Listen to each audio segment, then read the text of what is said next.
Okay जी, last class के अंदर हमारा जो काम था वो हम लोग टेबल्स देख रहे थे कि टेबल्स के अंदर अगर हम लोगों ने चेंजिंग करनी है तो हम लोग कैसे कर सकते हैं, ठीक है?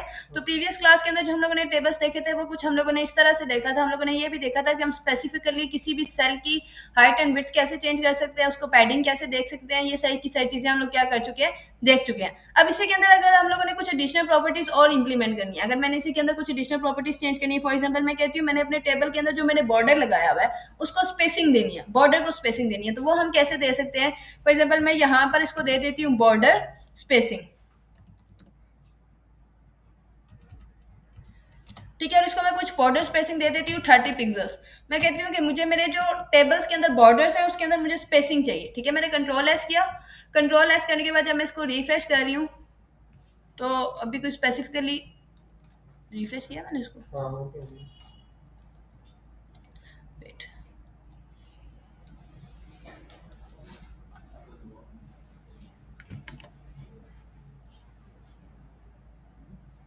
ये क्या, कंट्रोल एस 10,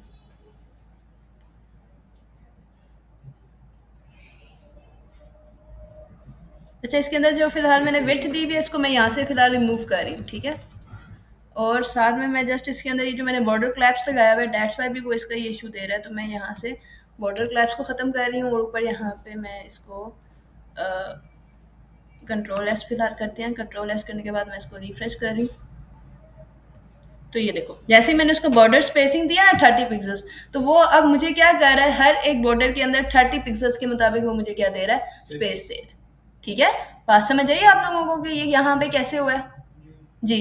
तो इस तरह आप क्या कर सकते हो, अगर आप लोग अपनी बॉर्डर्स को स्पेसिंग देना चाहते हो तो आप लोग क्या कर सकते हो, अपने बॉर्डर के अंदर स्पेसिंग दे सकते हो, ठीक है। अच्छा अब मुझे ये बताएं, बॉर्डर स्पेसिंग के अलावा और भी बहुत सी चीज़ें आती हैं। एक होता है स्पेन का टैग, आप लोगों ने यूज़ किया होगा कि स्पेन का टैग आप लोग किसके लिए स्पेसिफिकली यूज़ करते हो, ऐसे ही है ना। अब स्पेन का टैग हम लोग क्यों यूज़ करते हैं? स्पेन का टैग आपका कंटेंट बेस्ड विड्थ होता है, कंटेंट बेस्ड विड्थ होता है ना, मतलब आपकी जितनी आपका कंटेंट है वो उसके मुताबिक आपको क्या करता है, आपके आपका वो स्पेस लेता है, ठीक है। अब आपके पास यहाँ पे HTML की कॉलम के अंदर दो चीजें आती हैं, एक आपके पास आता है कॉलम स्पेन और एक आपके पास आता है रो स्पेन, ठीक है। अब हम देखते हैं कि कॉलम स्पेन और रो स्पेन हमारे पास वर्क कैसे करती है। फॉर एग्जाम्पल मैंने यहाँ पे क्या किया, मैंने यहाँ पे कुछ स्पेसिफिकली ये एक TR और TH हम लोगों ने लिया हुआ है, ठीक है। इसमें हम लोग डिफाइन कर लेते हैं कि जो हमारे पास TR है वो हमारी रो को डिफाइन करता है और जो हमारे पास TH है वो हमारा क्या डिफाइन करता है, कॉलम को डिफाइन करता है, ऐसे ही है ना। अब अगर फॉर एग्जांपल मैंने ये जो TH नेम यूज किया है इसको मैं यहाँ पर प्रॉपर्टी देती हूँ कॉल स्पेन की, ठीक है। कॉल स्पेन देने के बाद मैं इसको देती हूँ, मैं आती हूँ, ठीक है। कॉल स्पेन देने के बाद मैं फॉर एग्जांपल इसको देती हूँ 2, ठीक है। मैं इसको यहाँ पे कंट्रोल एस करती हूँ, कंट्रोल एस करने के बाद अब देखो मैं जब इसको जाके रिफ्रेश कर रही हूँ तो क्या हो रहा है, ये देखो क्या हो रहा है, वो रोज एंड कॉलम्स को कवर कर रहा है, ठीक है। अब इसी तरह अगर आप लोग यहाँ पे इसको रोज पेन 2 देते हो तो देखो रोज पेन 2 से क्या होता है,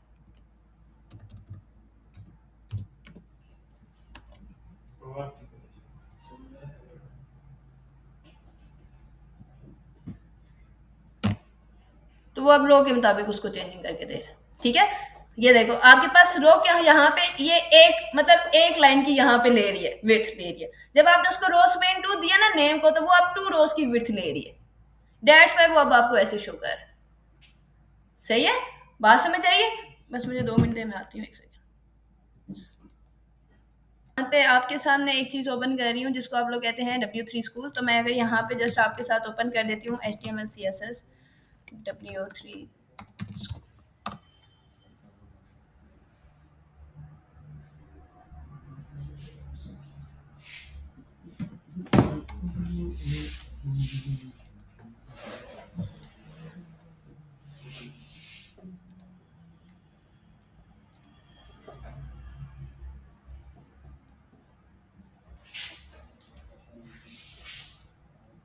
ये देखें आपके पास फर्स्ट ऑफ ऑल यहाँ पे HTML टेबल्स के अंदर सबसे पहले चीज आ रही है ज़ेब्रा स्ट्रिप्स। ज़ेब्रा स्ट्रिप्स में क्या होता है कि स्पेसिफिकली एक रो को छोड़कर दूसरी रो का आपका क्या कर रहा है, वो बैकग्राउंड कलर दे रहा है, ठीक है। आपको इवन एंड ऑड का तो पता है ना कि क्या होता है, इवन ऑड क्या होता है, क्या होता है, इवन के कौन से होते हैं 2 4 6 8 और ऑड कौन से होते हैं 1 3 5। अच्छा अब यहाँ पे अगर आप लोग इस टेबल को देखो तो इसमें कौन सी रोज कलर्ड है, इवन कलर्ड है ना, ठीक है, तो उसके लिए आपके पास एक स्पेसिफिकली प्रॉपर्टी यूज होती है रोज के अंदर, जिसको आप लोग कहते हो nth चाइल्ड, और उस चाइल्ड के अंदर आपने सिंपल क्या लिखना है, इवन लिखना है। ठीक है, अब यहाँ पे देखो स्पेसिफिकली अब आपको रोज के अंदर चेंजिंग करनी है ना, कॉलम वाइज तो चेंजिंग नहीं करनी।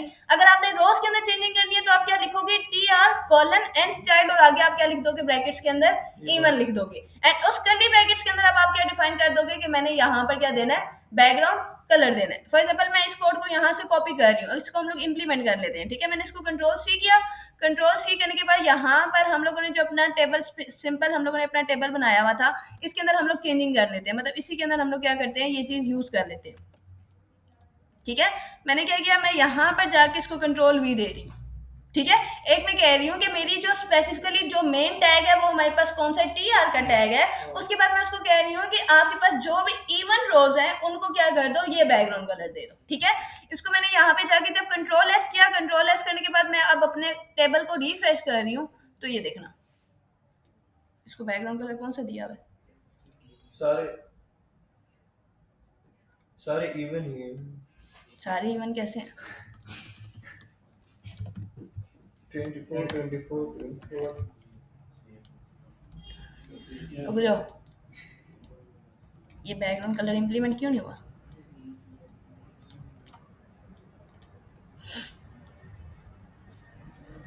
रो में एक ही इवन नंबर है। ऐसे ही दिया ना हम लोगों ने, T R and child even, फिर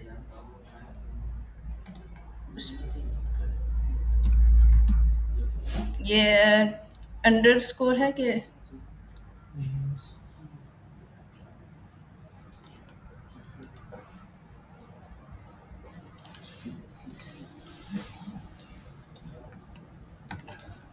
एक सेकंड, मैंने इसको कंट्रोल एस किया था,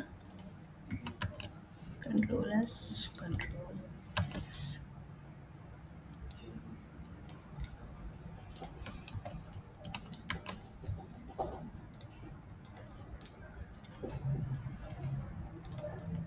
कोई चेंज नहीं है, ऐसा क्यों।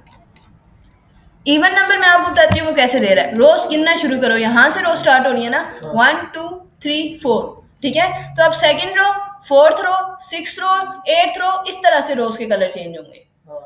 अब बात समझ आई, लेकिन ये चेंज क्यों नहीं कर रहा,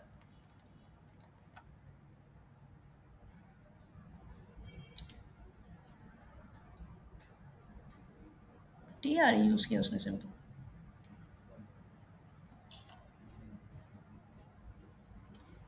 ओके, एक सेकेंड, अगर मैं यहाँ पे टी आर की जगह जस्ट टी डी यूज करूँ,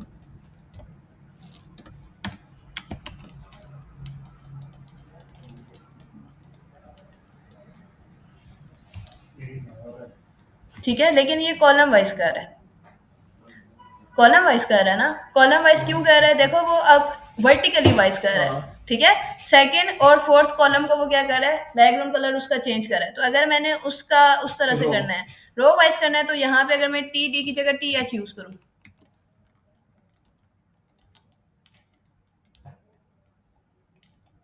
नहीं सॉरी टी एच नहीं, टी आर यूज होगा उसके लिए, तो बट ये टी आर पे फिर इम्प्लीमेंट क्यों नहीं कर रहा,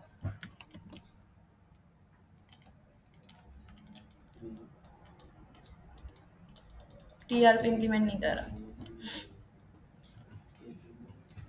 अच्छा, अगर हम लोग यहाँ पे ये करेंगे, ये जो हम लोगों ने टी आर बनाई है, ठीक है, इस टी आर को स्पेसिफिकली अगर हम लोग कुछ दे दें, लाइक क्लास दे दें या आईडी दे दें, आईडी ये कौन सी रो है ये देखना, 1 2 3, इसको देते हैं।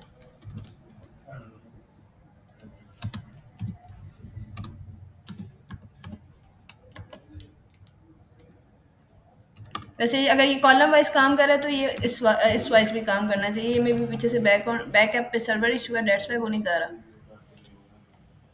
सबलाइम टेक्स्ट पे शायद नहीं कर रहा। अगर आप लोग उसको उस पर इम्प्लीमेंट करके देखेंगे, उसको कहते हैं VS कोड पे एक दफ़ा इम्प्लीमेंट करके देखिएगा, वहाँ पे हो जाएगा।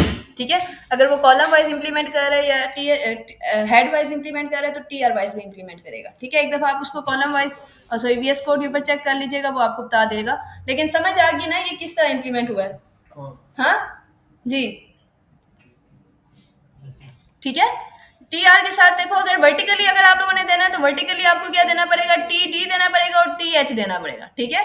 T D and T H vertically मैंने आपको बता दिया। अगर आपने वर्टिकली इंप्लीमेंट करना है तो टेबल डेटा देना पड़ेगा, अगर आप लोगों ने हॉरिजॉन्टली इंप्लीमेंट करना है तो फिर आपको क्या देना पड़ेगा, टी आर इंप्लीमेंट देना पड़ेगा। तो ये अब आपके पास टेबल्स है। उसके बाद आपके पास आता है combined vertical and horizontal zebra strips. अगर आपने कंबाइन मतलब वर्टिकली भी इंप्लीमेंट करना है और हॉरिजॉन्टली भी इंप्लीमेंट करना है तो फिर आपको क्या करना पड़ेगा, आपको यहाँ पर ये देखो, पहले टी आर के ऊपर बैकग्राउंड कलर देना पड़ेगा, फिर आप लोगों को टी एच और टी डी दोनों पे देना पड़ेगा।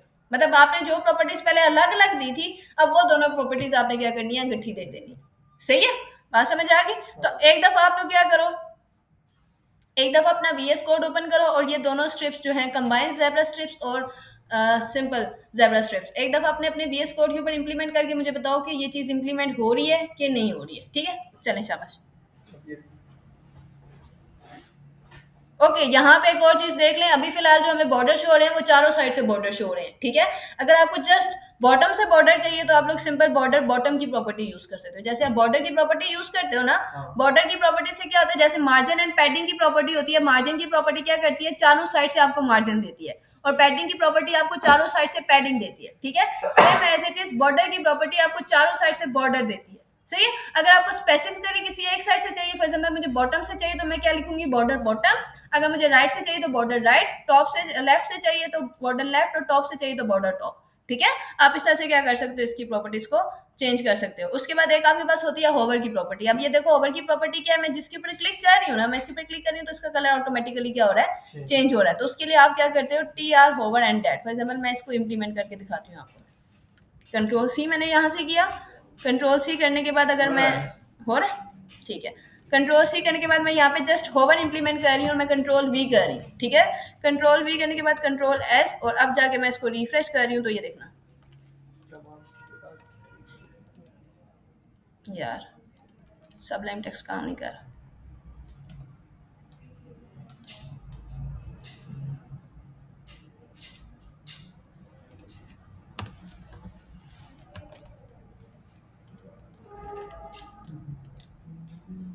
ये देखो, तो इस तरह आप क्या कह रहे हो, अब आपका होवर इंप्लीमेंट हो रहा है, ठीक है।